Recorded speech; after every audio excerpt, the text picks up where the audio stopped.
The name's Sherlock Holmes, and the address is 221B Baker Street. What have we got? We know there's footprints, because Henry found them, so did the tour guide. But we all heard something.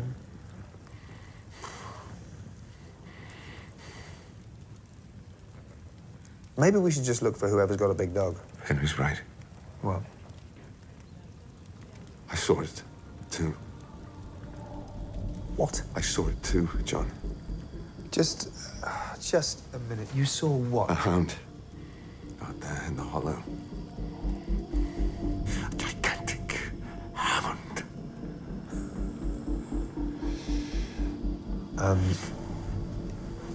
Look, Sherlock, we have to be rational about this, okay? Now, you, of all people, can't just... Let's just stick to what we know, yes? Stick to the facts.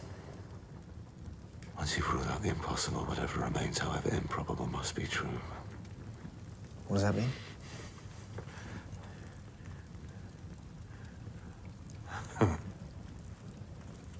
Look at me, I'm afraid, John. Afraid. Sherlock. Always been able to keep myself distant. Divorce myself from feelings. But look, you see, body's betraying me. Interesting, yes. Emotions. Grit on the lens, the fly in the ointment. Yeah, all right. Spock, just take it easy. You've been pretty wired lately. You know you have. I think you've just gone out there and got yourself a bit worked up. Worked up? It was dark and scary. Me? There's nothing wrong with me.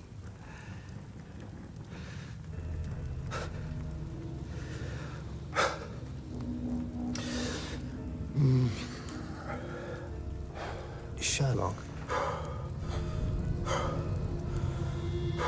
Sherlock. There is nothing wrong with me. Do you understand? You want me to prove it, yes? Looking for a dog, yes? Great big dog. That's your brilliant theory. Chachalacia. Good. Excellent. Yes. Where should we start? How about them?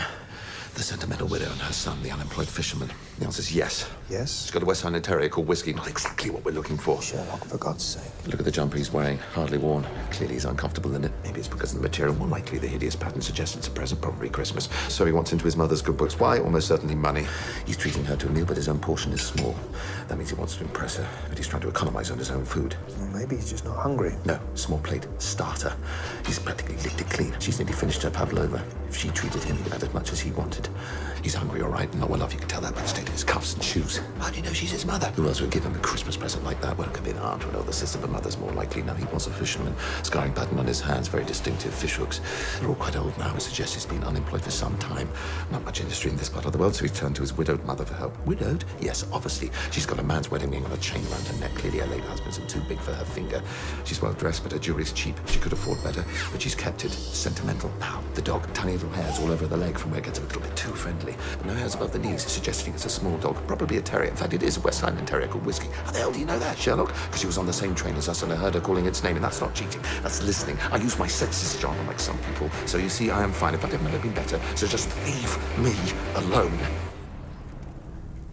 Yeah. Okay. Okay. Oh, why would you listen to me? I'm just your friend. I don't have friends. Nah. Wonder why.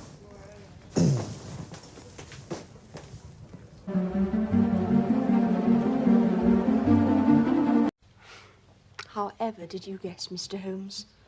Miss Smith, I never guess. My mind rebels at stagnation. Give me problems. Give me work. Give me the most abstruse cryptogram, the most intricate analysis, and I'm in my proper atmosphere. Then I can dispense with artificial stimulants. But I abhor the dull routine of existence. I crave mental exaltation. That is why I've chosen my own profession, or rather, created it, for I am the only one in the world. Then how do you account for the bullet that has so obviously struck the window frame?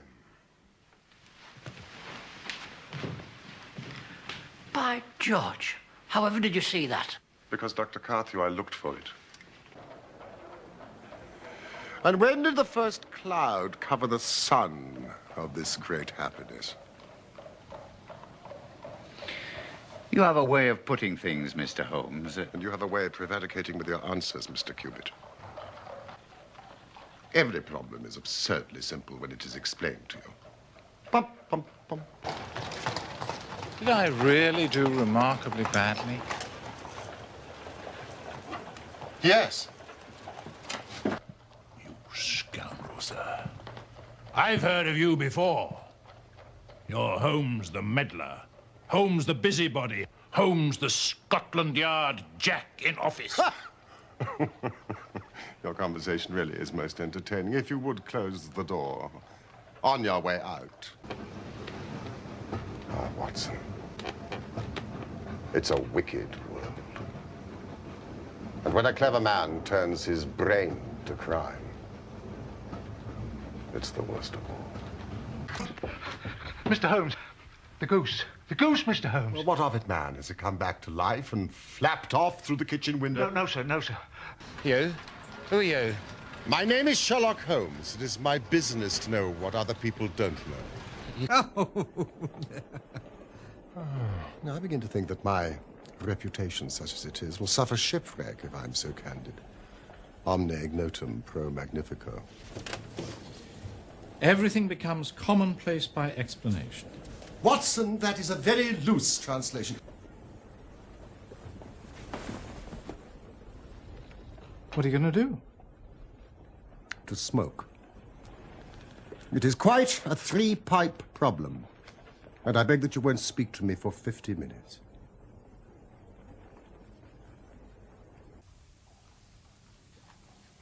To the man who loves art for its own sake, it is frequently in its least important and lowliest manifestations that the keenest pleasure is to be derived. You mentioned your name just now as if I should recognize it, but I can assure you, beyond the obvious facts, that you are a bachelor, a solicitor, and a Freemason, and an asthmatic. I know nothing about you whatever. Would you please join me in the call of fire? 1, 2, 3. Fire! Fire! We can do better than that.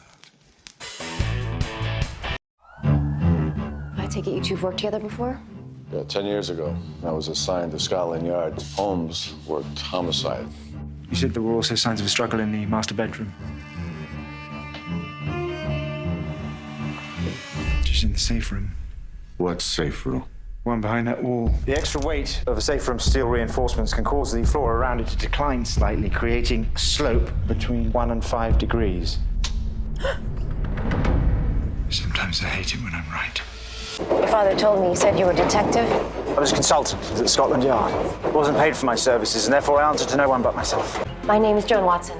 I've been hired by your father to be your sober companion. I'm here to make the transition from your rehab to the routine of your everyday life as smooth as possible. You're a doctor, you understand. I'm not a doctor. Were a doctor. Surgeon, judging by your hands. 2 broken glasses here. You can tell from the volume of shards. Obviously, she was pouring a glass of water for her guest when he assailed her. Right. Is that something you would do if some nut job comes in and kicks your door in? You ask him if he's thirsty. Base of glass number 2. His hands were around my throat. Good, excellent. So you got a good look at his eyes. Well, correct me if I'm wrong, but a strangler can literally not be more than an arm's length from his stranglee, can he? That's what, 2.5 feet? I'm twice that distance from you now. I can see that your eyes are a lovely brown. I think I'd like you to leave now. Why? Because I know that you're lying. Mr. Holmes. You have the blood of an innocent woman on your hands. Perhaps you'd like to go for 2 or 3 or 4. That's enough! Need your car keys.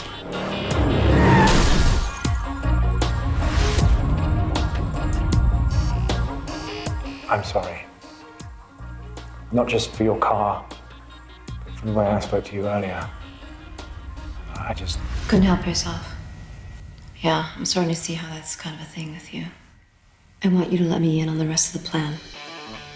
I happen to think there's some hope for you as an investigator.